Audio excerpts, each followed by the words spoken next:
Meet Norman. Can't you be like other kids your age? His parents don't get him. He's probably up there fiddling with his Ouija or his orb. Harry. His sister doesn't like him. You are such a loser. And the kids at school Look, it's Abnorman. always pick on him. But he does have some friends. Norman, wait up! I like to be alone. So do I.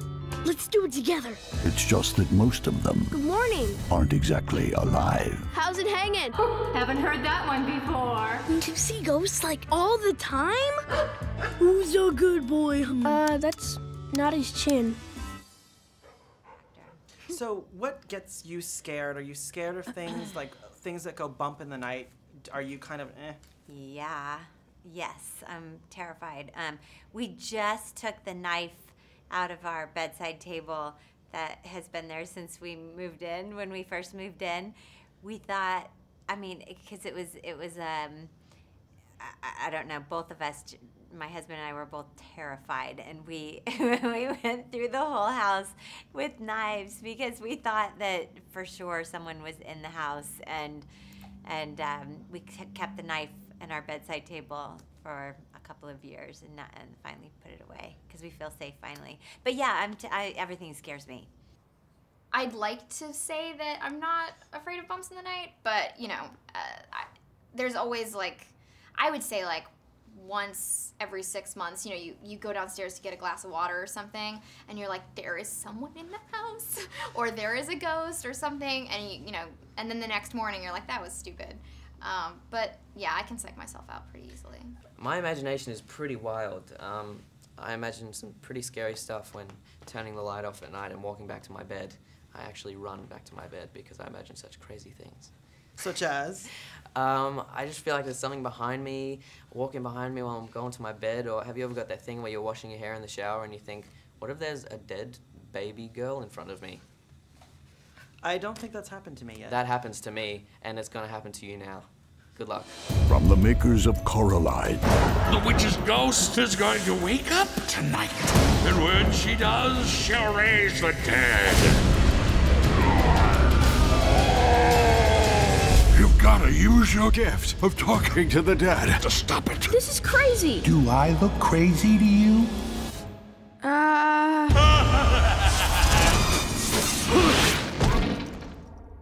You might want to give that a few minutes.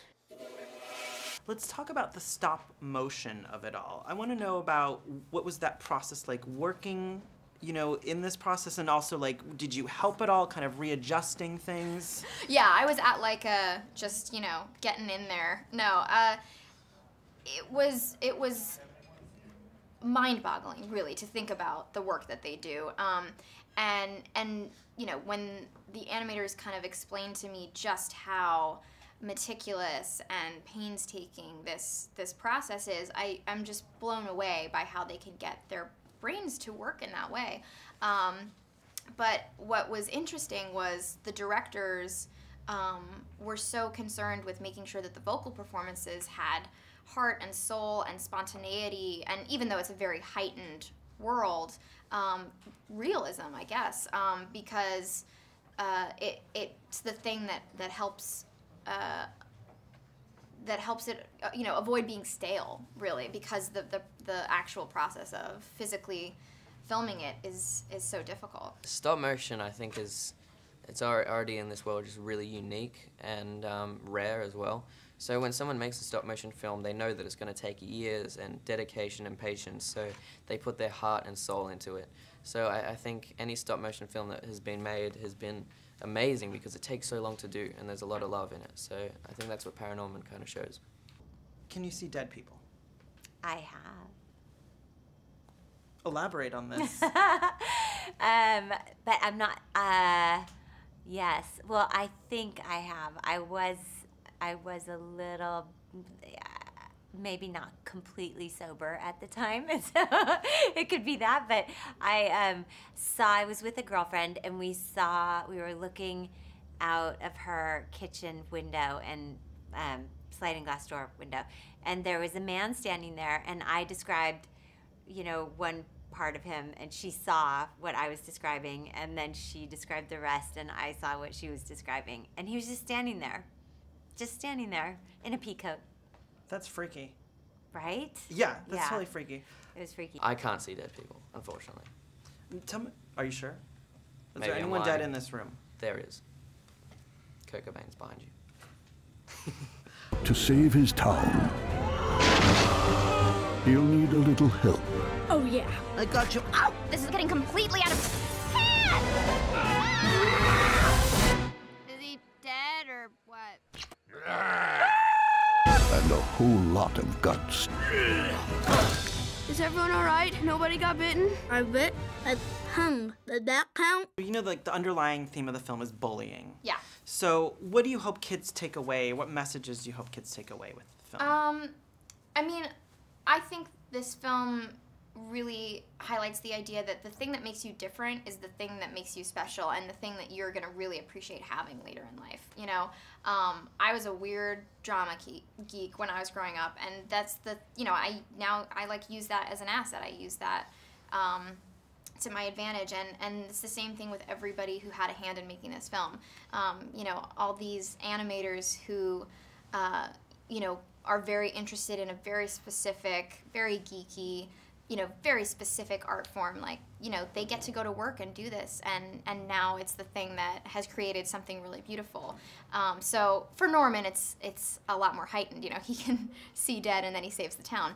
But you know, I like the idea that it's about accepting the thing that maybe you are embarrassed about. Going back to the knife thing, so if you or Judd had to throw down, who would throw down against this mystery person in the house? I kind of feel like you could.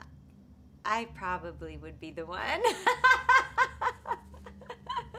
No, he's, I'm not sure what, we were watching that Kurt Russell movie last night, Breakdown. And I said, you would let me get in the truck with the truck driver, wouldn't you? And he's like, no, I would never do that. I'm like, yes, you would. You would let me go off to the next town with the truck driver. Not that there's anything wrong with truck drivers. I mean, most people would be safe in that situation. She just wasn't. Anyway, sorry.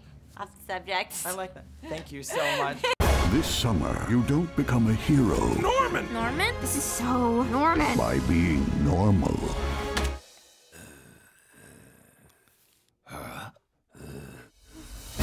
There's nothing wrong with being scared, Norman. So long as you don't let it change who you are. Paranorman.